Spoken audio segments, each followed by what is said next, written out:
Well, we are back again. I am excited for this topic today because it is near and dear to my heart as it relates to education. But education isn't just a one word in terms of enrollment or, classes.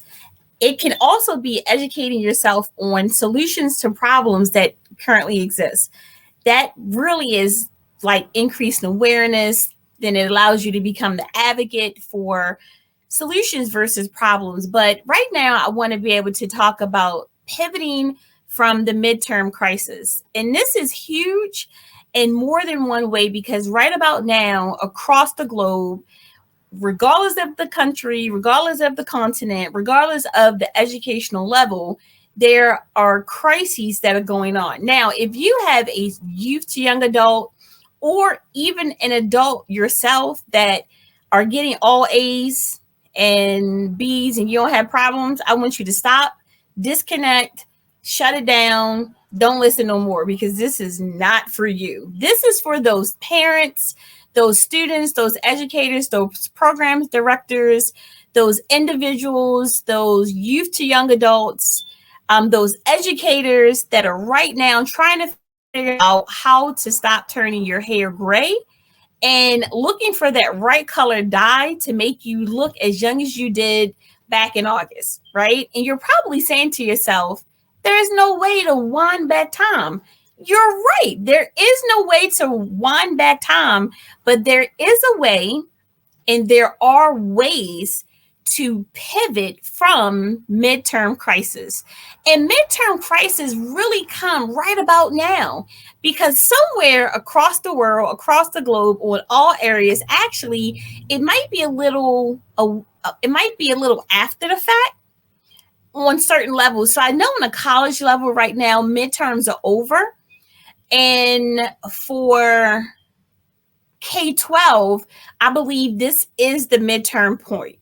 So again, you're in within that 2 week window, but right now, somewhere, some student have gotten a very stern conversation, or they may have gotten a very stern conversation as well as having activities being removed from their repertoire of activities out of their schedule, or they may no longer have the number one device that keeps them connected to the real world, their phone, or they're sneaking somewhere to stay connected to the real world and all hell has broken loose in their lives. Now, that's just a student. On the other end, we definitely have parents right now that are scratching their head trying to figure out where they went wrong, what did they miss, could they have possibly paid more attention. They're probably have already had very stern, strong, uncomfortable conversations with educators, and the list is going on and on. I want you to stop for a second. I want you to pull back if you are a parent or an educator or an adult responsible for youth or young adults and you're focused on their education. If you are a student and you have had things removed from you or pulled from you or whatever the case might be, just know it's not the end of the world. There is light at the end of the tunnel. And there are solutions and things that right away you need to start working on. And the reason why I'm approaching this in more than one way, because guess what? There is always more than one way to skin a cat. And then the other category of individuals, if you are a nonprofit leader or a person that's running a youth programming, or you're thinking about it, I'm going to help you too. I'm going to give you some strategies that's going to help turn things around. But first and foremost, I want to talk to the parents right now. To parents that are right now furious, upset, you may have calmed down a little bit, which is good because it's always good to back up. Here are some things that I want you to consider. And again, it's just first quarter and it's midway through. So there is still light at the end of the tunnel. there is still goodness over the rainbow. There is still a reward at the end of the week. But it's all about your mindset, is all about approaching it differently, and is all about how you're moving and your next set of actionable steps. So, first and foremost, parents, what I would encourage you to do, if again you have received a report, an interim, an email, or look in your student's portal and their grades are upside down. And when I mean upside down, missing assignments, low grades, a combination of missing assignment and low grades, and not just one, but several classes. Those are absolutely red flags that something is going on, and you cannot continue to ignore it, or the remaining of the year could possibly be a bust. And why? Because if they're not getting it right now, if your student is not getting it right now, they're not going to get it in second, third, and fourth quarter, and absolutely not on that final exam. So what do we need to do right now to start closing the gaps? Well, if you really want a deep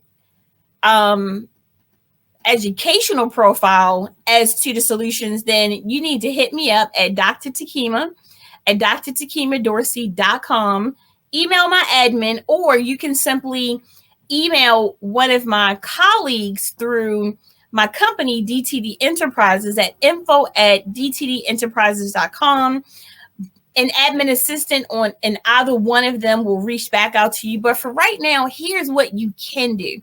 First and foremost, parent, number one is that you remain the greatest advocate for your youth to young adult, even if they are in college. But if you're in college, you have to get the FERPA form signed, which allows you to communicate on behalf of your young adult directly with college personnel. And I have one in that scenario because my youngest daughter is 17 and she is off to college, but I have full complete access to her teachers and everyone else because we signed the FERPA waiver, right?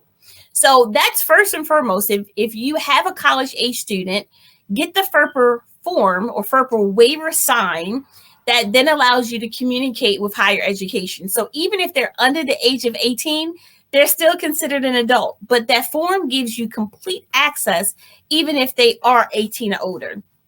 So whether it's K-12 or higher education, the first thing you want to do, but mainly K-12 and again, higher ed as well, these strategies also work.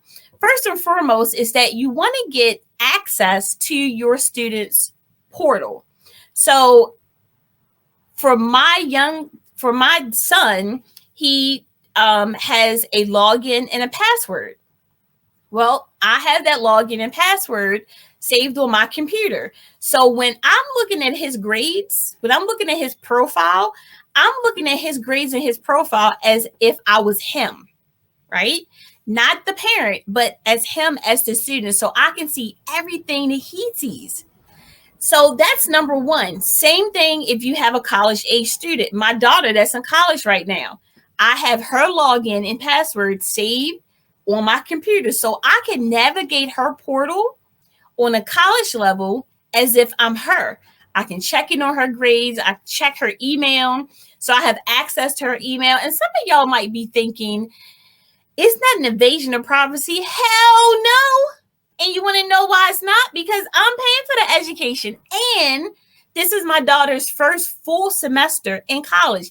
And whether it was her first or her eighth, I'm still there to help her navigate the waters, to check, double check, triple check, quadruple check, and to most importantly, check on her mental health and well-being. Same thing with your students in K-12. But again, the first thing that I suggest parents is to get your students login and password to their educational portal.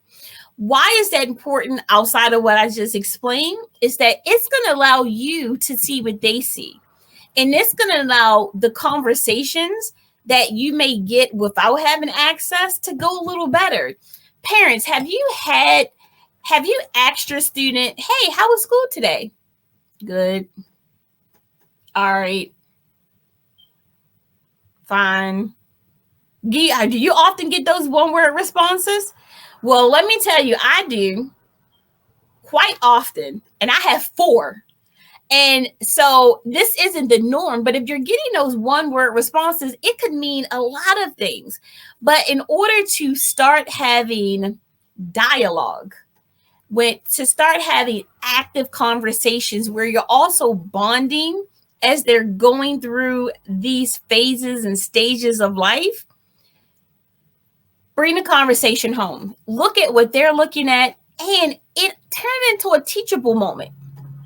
I've done that for years as a parent and as an educator, because most importantly, although I have access to my children's portal, I want them to get in a habit of looking at their portal, because when they're looking at their portal versus running away from it, it makes them accountable. It makes them aware. It helps them to become an advocate. It helps them to understand what's missing.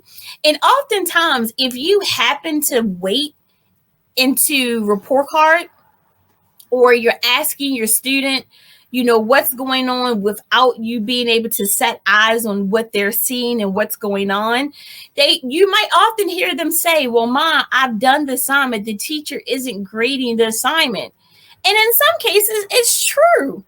Teachers, and I'm not making excuses as an educator, but sometimes they're behind. But then you have some teachers that are on point. But whether they're on point or behind, the student is stuck in the middle, right? And when they're stuck in the middle, when you're asking those questions and you're looking at a C or a D or E versus a A or B, it could cause for a very uncomfortable conversation. And some things could be shared that may not be, because it's called the heat of the moment. So take away all of that. Get access to their email. Get access to their login and their password. Start seeing their grades and their progress through their eyes. Another strategy that I use with my children is every Friday is check-in day. So every Friday we're doing a review of what your portal looks like. And we're keeping tabs from week to week. So if there was an assignment that was missing or assignments that are coming up, by Friday, we're checking in to take a look at it to see where is progress. So that's tip number 2. Do random check-ins every day of the week, each week, and you might do it for 6 to 8 weeks.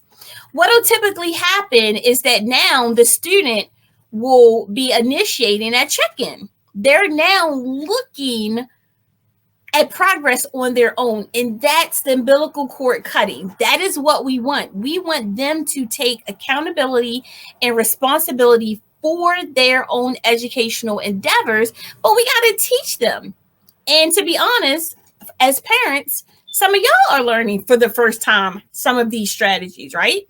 And it also it increased communication, it decreases mental stress, mental health, anxiety, awkward conversations, and create harmony in your household a little more. So again, tip number 1, parents, is get access to your students' login and password. Look at what they're seeing. Start taking notice of assignments that are missing, low grades in multiple classes. Take note of due dates, and have conversations with them so that they're now looking at the same thing. Tip number 2 is create a weekly check-in. So for me, it's every Friday. Look, and I'm letting them know that every Friday I'm checking in, because I need to be able to measure the week before and then what's going on. So because my children know that I'm looking and I have access, it heightens their awareness. The fact that we have a check-in every Friday, it's keeping them on their tippy toes. And the third suggestion is, and I don't think I have it, hold up. And I should have had this out. But the number one thing that we start off every year with in my house, regardless of the level that my kids are on, is a calendar, right? And in that calendar, it helps my kids keep, even if they're writing it down. And don't get me wrong, we have had scenarios where they have put this stuff in the calendar and don't necessarily look at it. But just like looking in that portal and checking and making it a weekly reminder, it's the same thing. And again, some are in the real world right now, some are in college, some are in high school, but it's still, because guess what? This is a tool that is going to be part of their life forever. So it's a lifelong lesson. So get a planner and have them.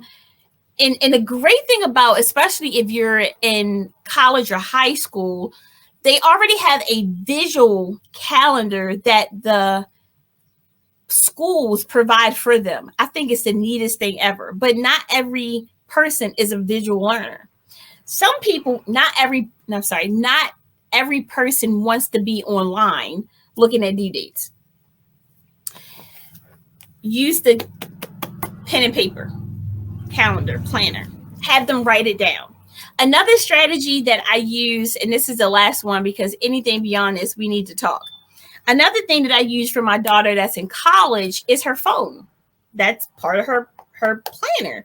So you have planner, phone as a planner, and the calendar that the schools already provide with due dates, what's due, when it's due, whatever the case. So parents, those are 5 strategies that you can use to pivot from midterm crisis. Because if you don't put in time now, DJJ will later. And that's Department of Juvenile Justice. Don't believe me? Don't intervene, right? Okay, students, if you're listening to this, hopefully you're watching it and paying attention. Here are some strategies for you.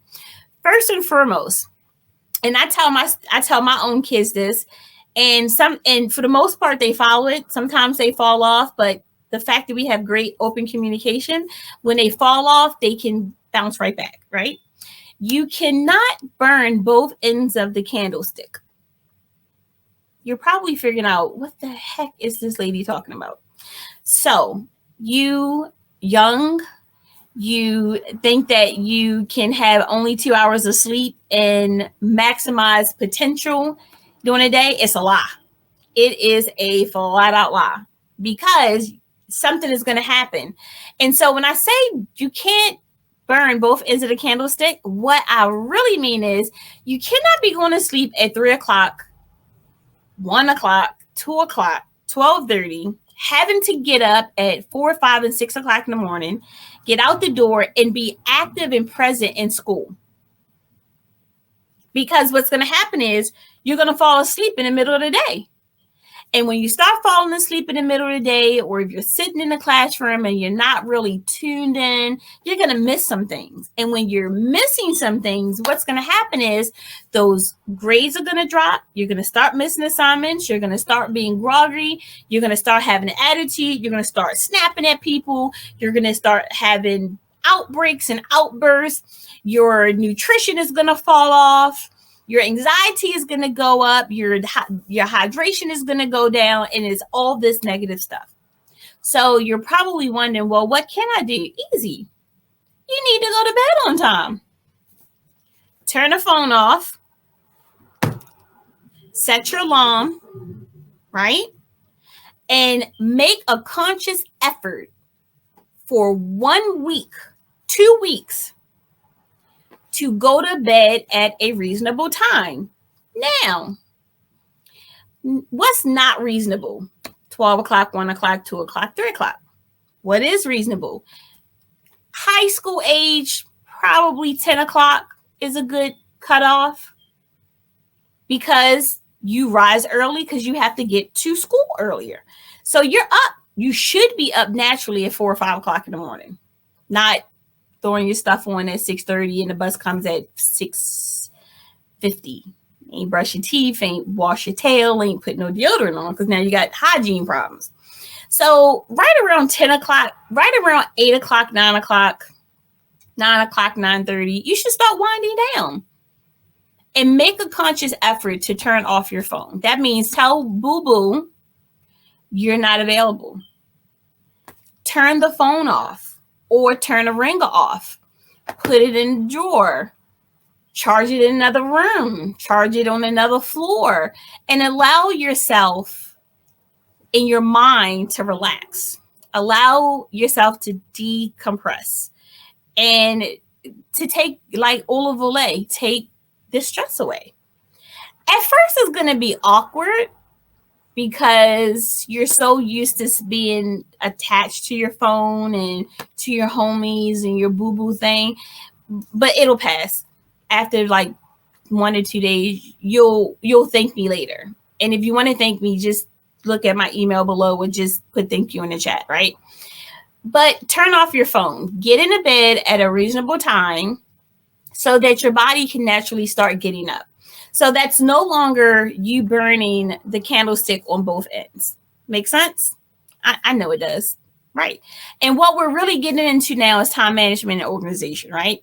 Tip number 2, don't eat or, again, like getting asleep, don't eat past 8 o'clock.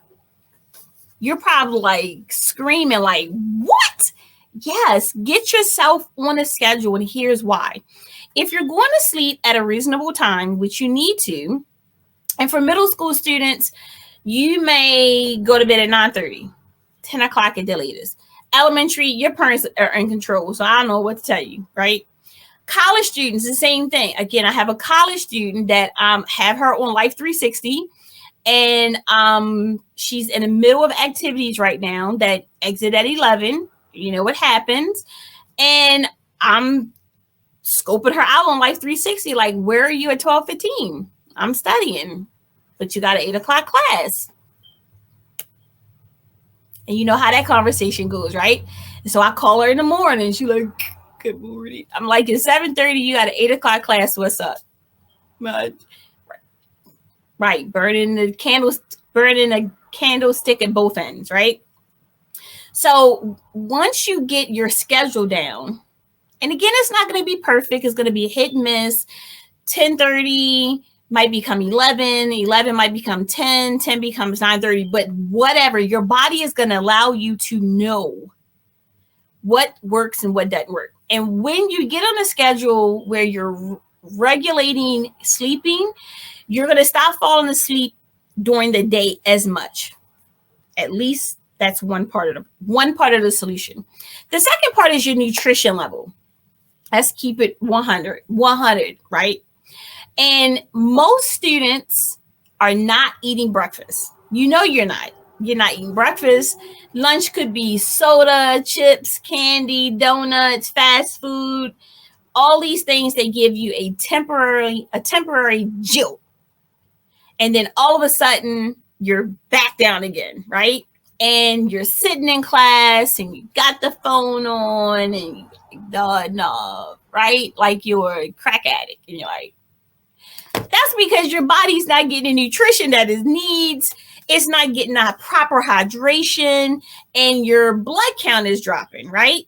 And you're figuring out what in the world. And then if we want to pivot from the midterm crisis, then we got to get your sleep regimen, and your nutrition back on a constant.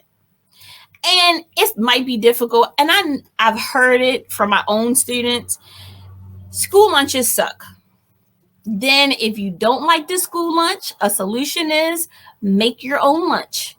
Bring your own stuff, because now not only are you working on your sleep habits, but hopefully you're getting up enough to eat breakfast at home and to pack your own lunch, even though in middle school and high school it may not be cool. At the end of the day, we out for ourselves. So you got to think about what's going to work best for you. So again, tip number 1 to pivot from midterm crisis for you students, youth to young adults, K-12 or in college, is to get yourself on a regular sleeping regimen.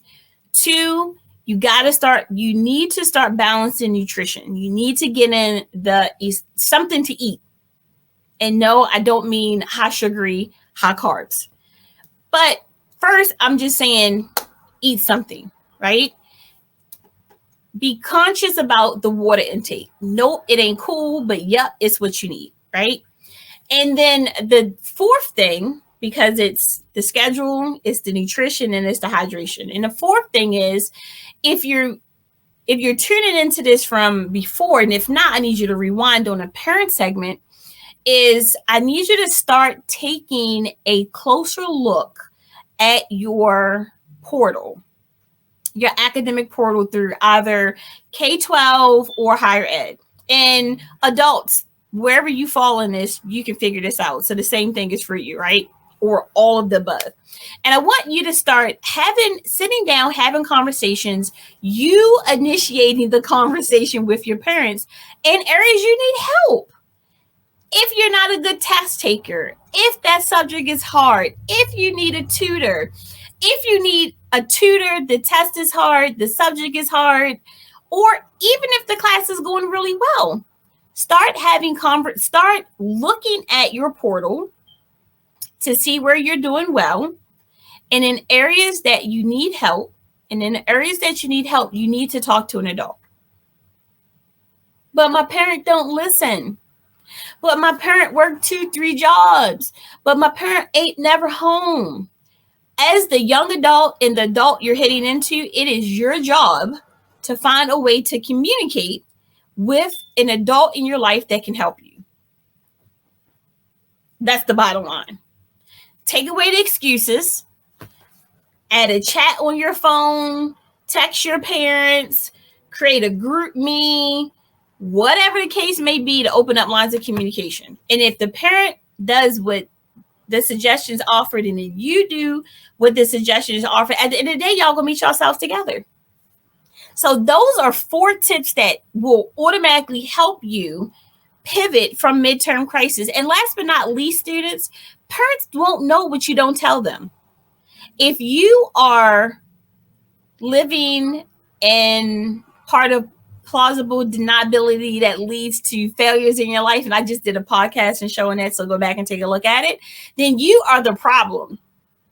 Yep, I said it. You, the student, are the problem. It's the problem. But you're also the solution.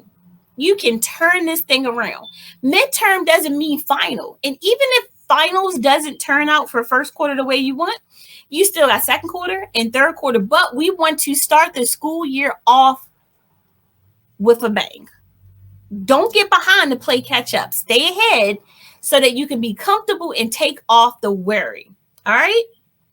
Cool. We got the parents, we got the students. So now let's talk about these providers, right? So at this point, and I want the parents and the students to hear, because remember, it takes a systemic approach. It is not three parallel pathways. No, we need some intersection. So if you are a youth provider, a youth coach, a person that runs any type of youth program, developmental program, you need to I am encouraging you to do the following. Have conversations with parents first and foremost, not just when their bills are late or their kids got to get kicked out of the program because they didn't pay, or the fact that you're getting all of these phone calls that are negative from the school, but have weekly updates with parents as to what's happening in school. Students, and being an educator 30 plus years, I'm going to let you in on a secret. But if you're a parent, you probably already know it. I'm going to reinforce this as a parent that once was married. Students will play both sides of the candlestick. They'll play mom and dad. They'll play at home and in school. But when mom and dad already communicate, the student can't penetrate. When school and external programs communicate, students can't penetrate. So let's take the negative power out of their hands by opening up the lines of communication. So providers in any capacity, athletic, enrichment, whatever, find a way to implement by personnel or in your routine in your overall programming to give weekly updates, and not just give it, be consistent with updates, not just on your end, but also hearing from the parent what's working and what's not working. When my oldest son was starting out, I was a new parent, fresh out of my graduate school program. The one thing that I learned quickly is a couple of things, but the one I want to hone in on is, and also as a school counselor, as a counselor in an elementary school at this point, students were being given information as if they were adults. So my son's teacher would give it to my son, and my son was responsible for telling me. He was like 5 years old. What the hell? I was like, are you serious? And at first I didn't get it. I was irritated. But when I heard the rationale of the teacher, I could understand. But my son was too old, was too young. He was like 5, 6, 7. And my thing was, even if that was wanting to teach the students how to be accountable and responsible in what we want them to, you still cannot cut off the parent, because now it's a one-way communication. It's not a trifecta, it's a two-factor, and that's going to lead to failure. Find a way to communicate with parents. Parents, find a way to communicate and be intentional about the conversations that you have around education, around programming, around outcomes, around the enrichment, around what they're putting their money into, even if it's free. The only way we're going to help our youth to young adults transition and pivot, not just from midterm crisis, but life crisis, is that we got to bridge these gaps in communications. So that's number one. Find a way to communicate with parents, and parents find a way to communicate with students. If you don't already provide this, consider a weekly report. Yup, it takes extra, but if you are running and operating a youth program correctly, you have goals, you have objectives, and you have outcomes. You're simply taking the outcomes and objectives, and is actually helping you to understand if what you're saying you set out to do is actually working. Right? So it's actually taking what you're already doing and individualizing it and pushing it out. So consider a weekly update if possible. And it might be a written, it might be a verbal, it might be a face-to-face, it might be any combination. It might be not an overview of how all the students are doing, but that particular student. You want to highlight the positive. And if there are any areas of concern, that's what we want to know, because guess what? If that student is showing concerns in academics in their school setting from 8 to 4, 7 to 3, 6 to 2, or whatever, it's going to show up in your programming. But imagine if you can take that least common denominator from school that's giving that student a problem, and the least common denominator in an enrichment program that's giving a student a problem, and you piece it together with a solution. That child, the family, the bonding, the after school program, before program, they will all be good, because you want to know why? They're all on one accord, and everybody is pivoting and learning at the same time. Been there, done that, just listen. Okay. So again, communicate with parents. Parents communicate with the provider. Providers consider weekly check-ins that are individualized by the student. And last but not least, from a provider standpoint, engage other community partners. That is so important. If you see that there is a student that has a need that you can't address, now it's time for outreach, right? It is time to extend an olive branch to another organization or independent contractor or somebody that can help that student that's in your program. And the number one and a pivotal topic I want to throw in real quick are students with disabilities, students that need special education services. It is the most highly needed, under resourced topic in the world. They not necessarily getting it the way they need to in school, but they're absolutely not getting what they need in other places. And this is a way for you as a provider, the lead with your programming, to help to develop the whole child, not a part of a child, right? Bits and pieces that you can only handle. We know that you can't do everything, but there are people out there that can help close the gap. Don't be afraid to have a conversation, to seek funding for additional service. Don't be afraid for that stuff. Like, it is not about you or the parent, it's about the child. And it's your responsibility, as you already know. But my suggestion is, if you run into an area that you feel like that you or your staff cannot help a youth, first check with the parent to see if they have resources or access to a solution, but also strengthen your programming.